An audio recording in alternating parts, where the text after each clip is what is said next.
Alright, now I feel like this one here is going to be a little shorter than and simpler than the other videos I've done. Simply because these are the two newest games up until Shadows comes out. Which means you know a lot about them already.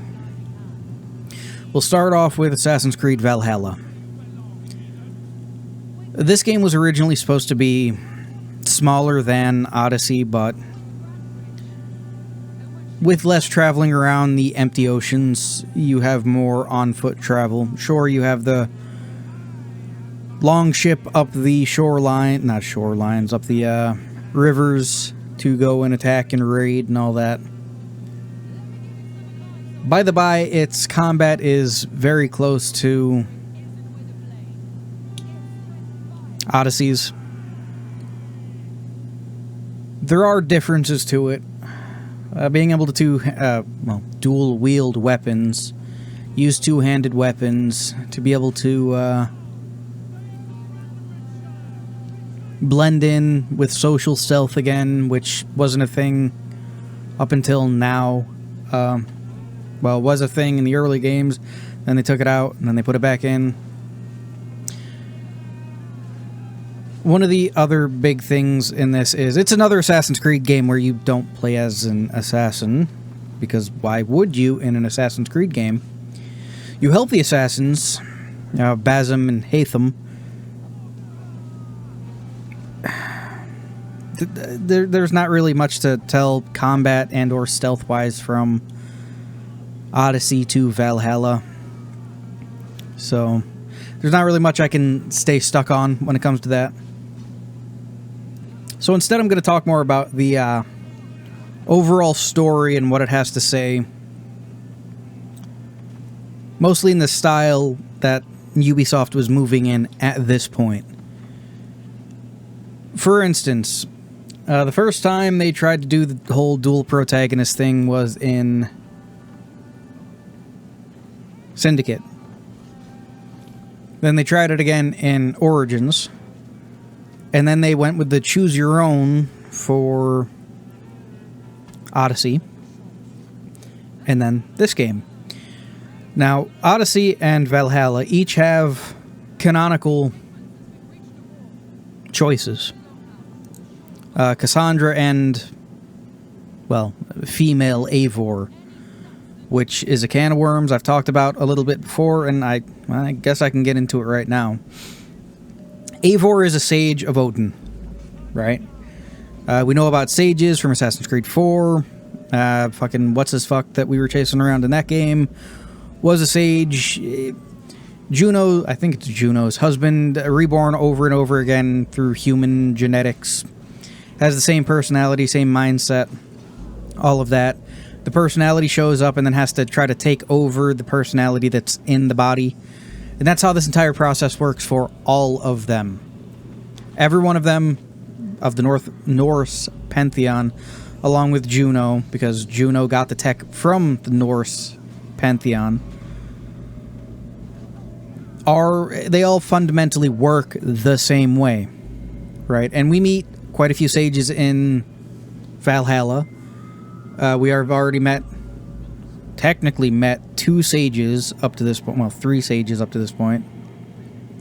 Assassin's Creed Black Flag. The first one you meet is the one you're chasing around the Caribbean. The second one you meet is the one that works for Abstergo.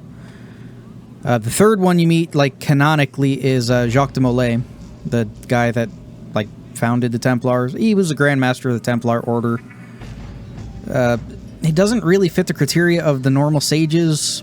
Well, he doesn't fit the criteria of being a sage up until that point.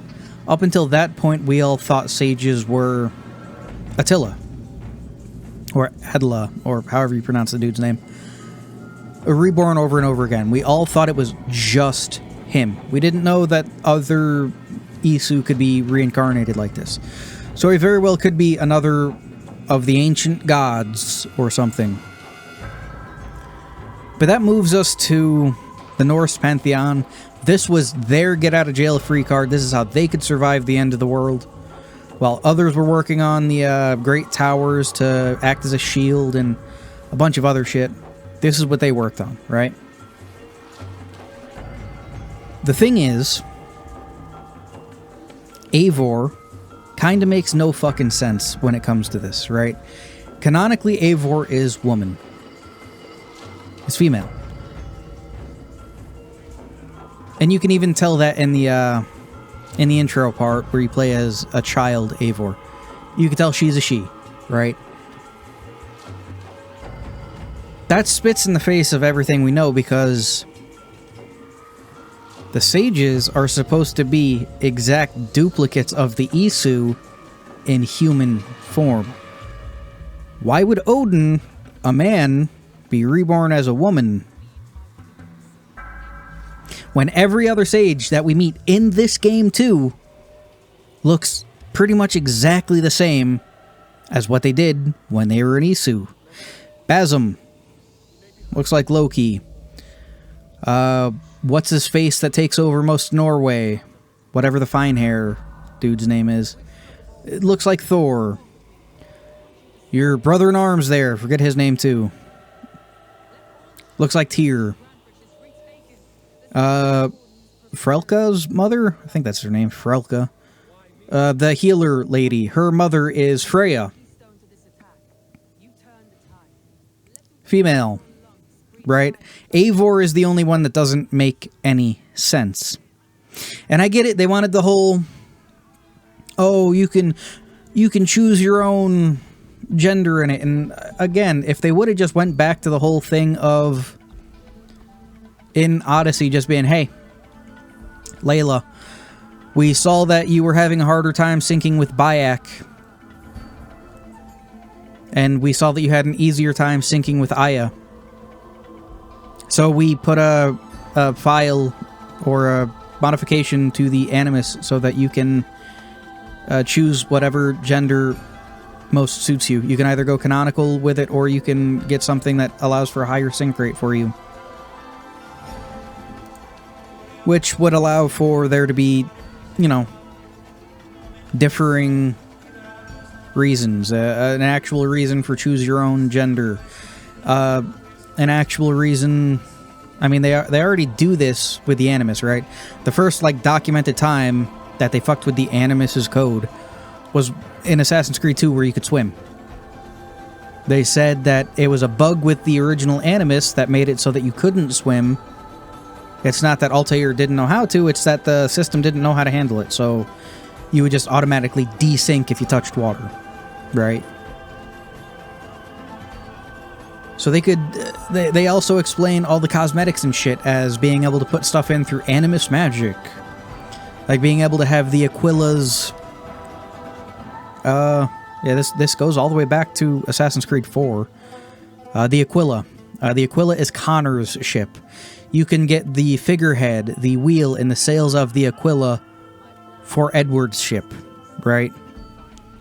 You can also do the same thing in Rogue. And it's been a mainstay in all the games. Hell, in Assassin's Creed Origins, you could fight people with a giant fucking Q-tip, for God's sake. Hell, they could have had it in an option, had it in as an option. Words are hard sometimes. Since Assassin's Creed 4, if they wanted to, right? You're playing a nameless drone in Assassin's Creed 4, Assassin's Creed Syndicate, and Assassin's Creed 4, Syndicate, Rogue, and Unity. They could have put it in there. Like, we don't know who you're actually playing as because you're a Ubisoft employee or an Abstergo employee, whatever the fuck you want to call it. And, yeah, no, we put this in there so you could sync better with whomever you are playing as, right? Would have been fine. People would have accepted it. A lot less than this. What still gets under my skin about it is all of the promotional stuff for Assassin's Creed Valhalla showed Odin as Eivor. All the cinematics and shit showed Odin as Eivor, and then they pull the old switcheroo, haha! And it's... How does that actually enrich the experience for anybody, is my question, right? All you do is just get people to fucking shrug their shoulders, roll their eyes, and say, okay, sure, whatever, bud. Right? It could have been done so much better. So much better. Anyway, big thing about Assassin's Creed Valhalla that I also did not like. Some of the storylines were good. Some of them were not good. The biggest thing I did not like is the way gear worked. And pretty much the same way in Mirage. I didn't like the way that you had to go around and find everything. Like, don't get me wrong, needing to buy gear and loot and shit, and needing to level it up because God knows it's fucking RPG now for some reason. And then fight better people to get better stuff, to have better stuff, to fight better people, and it... I did like the ability to upgrade the stuff you did have. That was pretty cool. I liked how it cosmetically changed as you upgraded it. That was pretty fucking neat. I don't like the idea of... Oh, yeah. No. Biggest fucking thing, right? I played this when it first came out, and it got under my fucking skin that some of the masks and shit you would find were just fucking surgical masks. Come the fuck on, man. Really? Fucking really?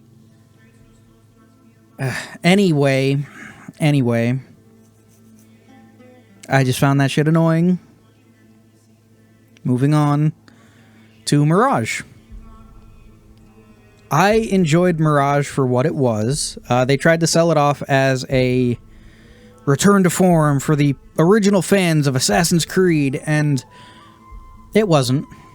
It was not. I liked the story because I like the stories of the Assassin's Creed games, how they mix the ancient civilization shit in with history, and Basm, people say he was a bad character and an asshole and whatnot. I figure if I woke up in someone else's head 20,000 years in the future, I'd be kind of pissed off too.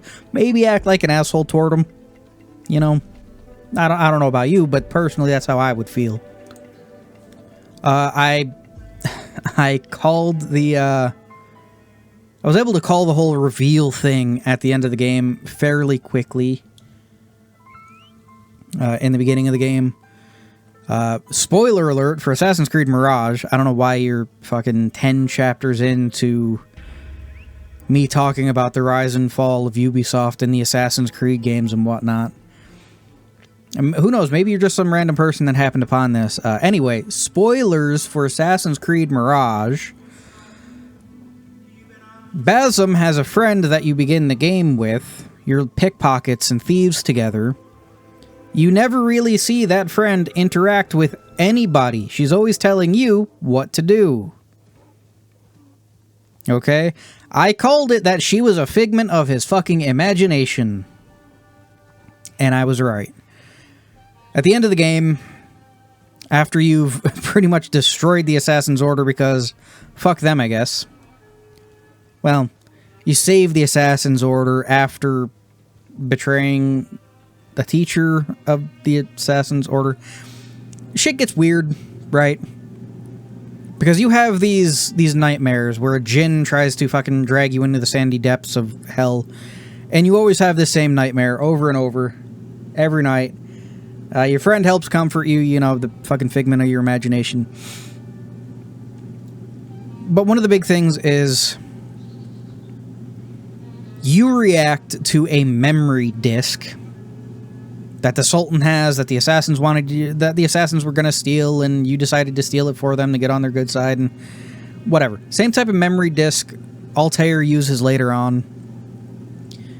You find one, it activates because your Isu DNA, well, as Basm, his Isu DNA, it reacts with that. He gets, like, fucked with a little bit for the Animus fuckery. Someone comes in, tries to kill him, he fights back. The other side of him kills the guy, he fucks off. Right? That's how that is. When you get accepted into the Assassins, there's like this hidden vault thing under where they're building their fortress. And they're building their fortress there to keep it safe. One of the enemies tells you that you're special and you can open it and you'll find everything you need to find there. Your teacher says no and fights you tooth and nail along the way. You shouldn't need to know it. You don't need to know it. It's not fucking your place to know it. You know, the more you tell people that shit, the more they just want to stab you in the goddamn throat. Push comes to shove. You fight your way through it. You fight your battle with her. You open the gates, you go in there, you climb all the way up, and you realize it's where Loki was kept prisoner by Odin, right? That's the whole gist of Mirage's story, right? It's that Loki was imprisoned and tortured by Odin so significantly that when he was able to get his hands on, I guess, Yggdrasil or Valhalla, whatever the fuck you want to call the... No, Valhalla is the system of suspended animation while being in the VR world. I guess the Tree of Life, Yggdrasil, whatever the fuck you want to call it. You put the mask on, and the thing sticks your neck and draws your DNA, and somehow it copies your consciousness into the cloud or some shit. Well, into the human genetic structure somehow. And then you're reborn. Right? Loki sneaks in after everyone's already fucked off to their death because, hey, we can technically live forever now. Loki comes in, kills one of them, takes the mask, uploads himself. But I guess the torture he suffered at Odin's hand was so bad that he had post-traumatic stress disorder, PTSD, even after he reincarnated. So instead of being a child and being able to take over or influence and sway the person,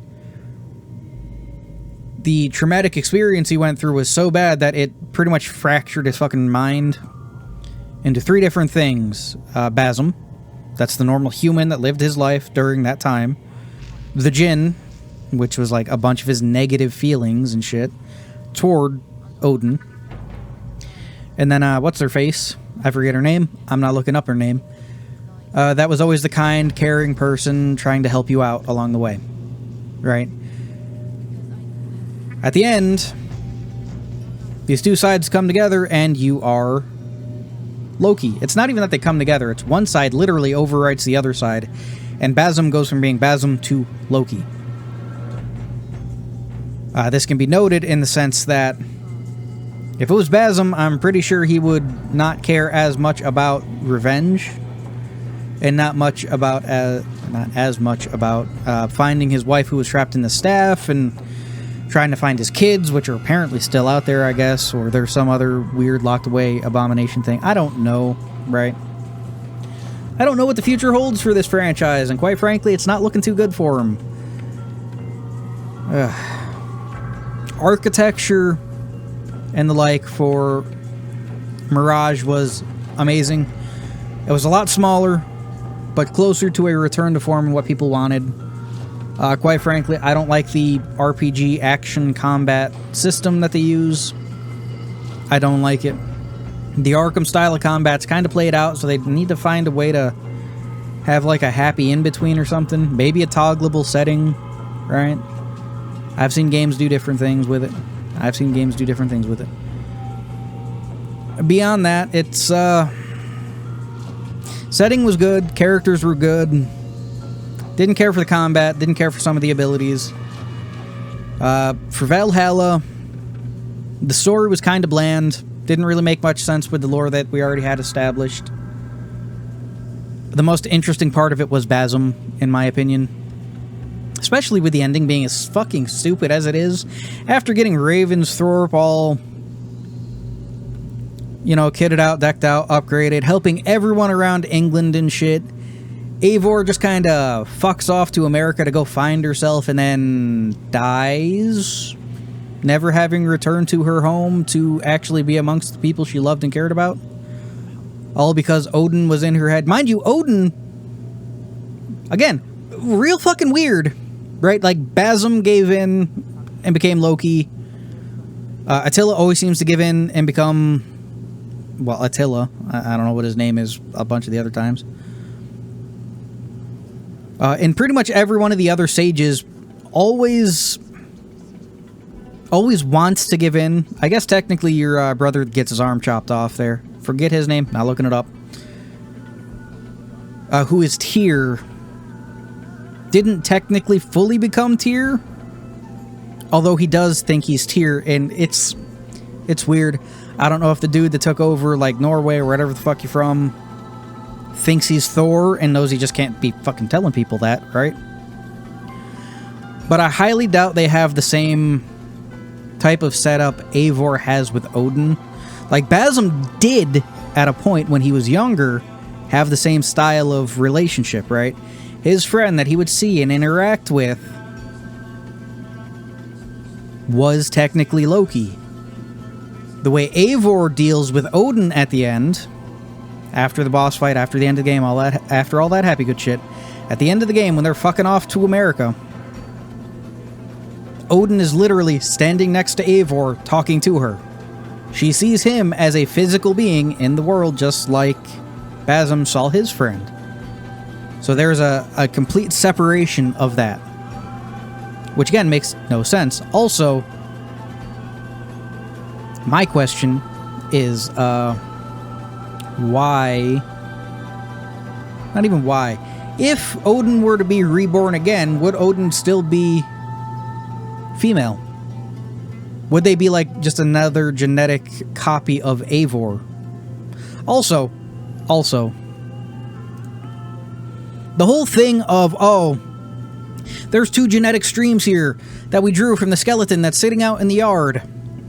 We don't know if they're possibly male or female. You can tell by the pelvis. Just figured I'd toss this out there in the end of this here. You can tell by the pelvis a man from a woman. It's just kind of how that works. Anyway, the next one's going to be Assassin's Creed Shadows, and I don't know if I want to release that until like around the time Assassin's Creed Shadows releases, because Jesus tap dancing Christ, not a week goes by that more shit comes out about that game that just fucking astonishes me, man. Just fucking goddamn. Anyway, before I get more off topic, thank you for watching. I hope you enjoyed it. I'll see you in the next one, whenever that may be. Till then, Fallout videos on Wednesday. Later.